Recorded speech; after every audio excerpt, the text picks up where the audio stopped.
안녕하세요. 오늘 저희가 같이 살펴볼 이야기는요. AI 활용 방식이 어떻게 변화하고 있는지, 특히 생성형 AI에서 대화형 AI로 그 중심축이 옮겨가고 있다는 점입니다. 네, 단순히 뭔가 만들어내는 걸 넘어서는 거죠. 맞아요. 이제는 사용자와 깊이 소통하고 상담까지 해주는 형태로 AI가 진화하고 있다는 건데요. 이 변화 왜 일어나고 이게 당신에게 어떤 의미가 있을지 오늘 좀 자세히 파헤쳐보겠습니다. 좋습니다. AI 시장 성장세가 무섭다는 건 다들 아실 겁니다. 여러 자료에서도 공통적으로 나오고요. 네, 그렇죠. 근데 좀 재미있는 게 2024년 시장 규모 예측치가 자료마다 너무 달라요. 200억 달러에서 많게는 1,700억 달러까지. 와, 차이가 엄청나네요. 네. 그만큼 아직 초기 시장이라 혼란하다는 걸 보여주는 것 같고요. 근데 중요한 건 이 성장의 동력이랄까요? 그게 좀 바뀌고 있다는 점이에요. 아, 동력이요? 네. 단순 컨텐츠 생성을 넘어서 이제는 그 초개인화된 경험, 그리고 업무 자동화에 대한 요구, 이게 점점 커지고 있다는 거죠. 자, 여기서 전문가님이 보내주신 첫 분석 보고서 내용부터 좀 볼까요? 네, 그 보고서를 보면 딱 그 지점을 짚고 있는데요. 이 변화의 핵심에 바로 생성형 AI, 그러니까 GAI하고 대화형 AI, CAI의 역할 분담이 있다는 겁니다. 역할 분담이요? 네, GAI는 아시다시피 새로운 컨텐츠, 창의적인 결과물을 만드는 데 특화되어 있죠. 웹에 방대한 데이터를 학습하고요. 반면에 CAI는 사용자의 의도를 파악하고 맥락에 맞게 자연스럽게 대화하는 것, 즉 상호작용에 집중합니다. 목적 자체가 좀 다른 거죠. 맞아요.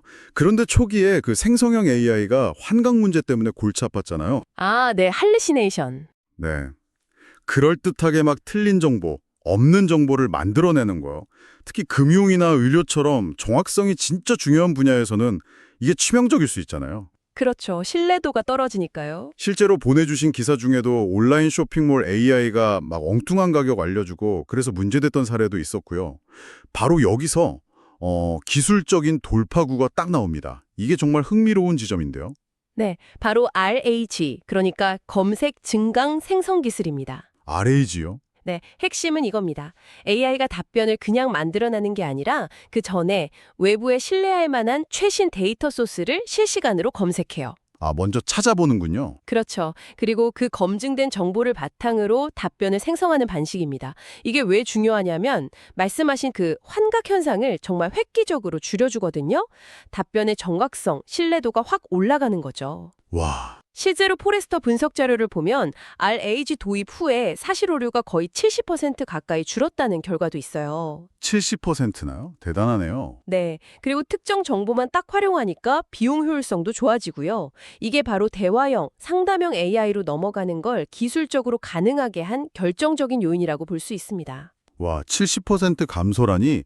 그러니까 AI가 나 이거 잘 모르겠는데 하면 실시간으로 찾아보고 답한다는 거군요. 네, 그런 셈이죠. 야, RAG 덕분에 신뢰도가 이렇게 높아지니까 말씀하신 대로 금융이나 헬스케어 같이 정말 정확성이 중요한 분야에서 AI 활용 문턱이 진짜 확 낮아졌겠어요. 맞습니다. 실제로 보내주신 자료 중에 은행 사례 보니까 뱅크 오브 아메리카의 에리카 같은 경우 24시간 맞춤형 재무 상담을 제공하면서 비용도 평균 30%나 절감했다고 하더라고요. 네, 상당한 효과죠.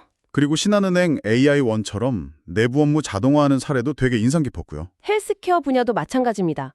특히 그 AI 심리 상담 앱 같은 경우 예를 들면 웨봇 같은 게 주목받고 있거든요. 아, 심리 상담이요. 네, 관련 연구 논문에 보면요. AI는 인간 상담사와 달리 뭔가 비판적이고 익명성이 보장되잖아요. 그쵸. 편견이 없으니까. 그래서 사용자들이 오히려 더 솔직하게 자기 속마음을 털어놓는 경향이 있대요.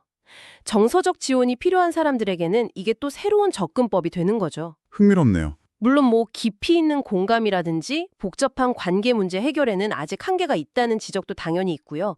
그리고 의료 기록 같은 거 자동으로 요약해주는 행정 부담 감소 효과도 크고요. 교육 분야 사례도 재밌었어요.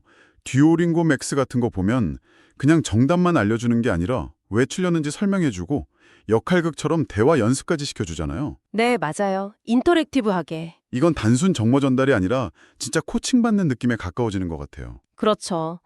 그런데 물론 해결해야 할 과제들도 여전히 남아 있습니다. AI 신뢰성 문제, 즉 환각이다 편향성 같은 거요.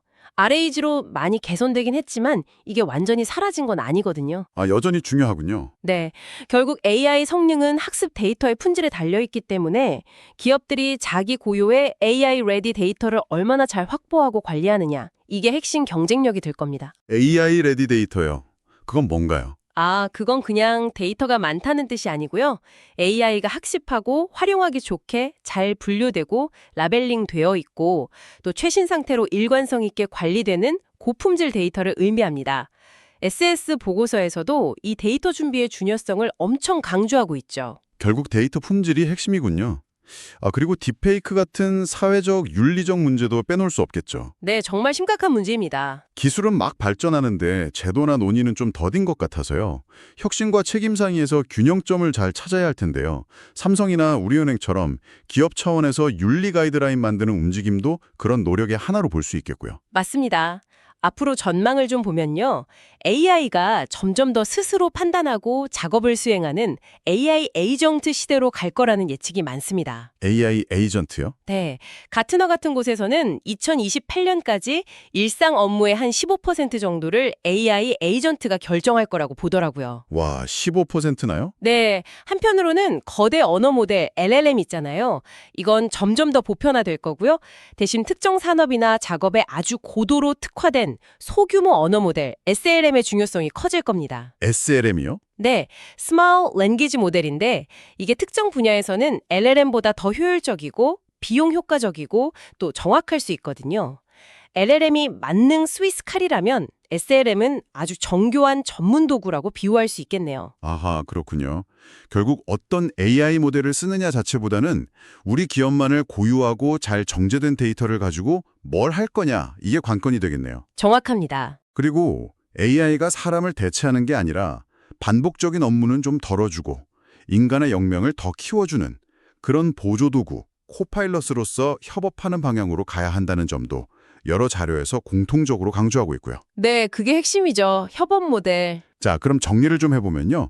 AI는 이제 단순 창작 도구를 넘어서 신뢰할 수 있는 정보, 특히 RAG 덕분에 얻은 정보를 바탕으로 당신과 깊이 있게 소통하고 필요한 조언까지 건네는 파트너로 진화하고 있다. 이렇게 볼 수 있겠네요. 네, 맞습니다. 그렇다면 이 모든 변화가 당신에게는 궁극적으로 어떤 의미일까요? 마지막으로 이런 질문을 한번 던져보고 싶습니다. AI가 이렇게 대화가 가능하고 또 업무에 깊숙이 통합되는 존재가 된다면요.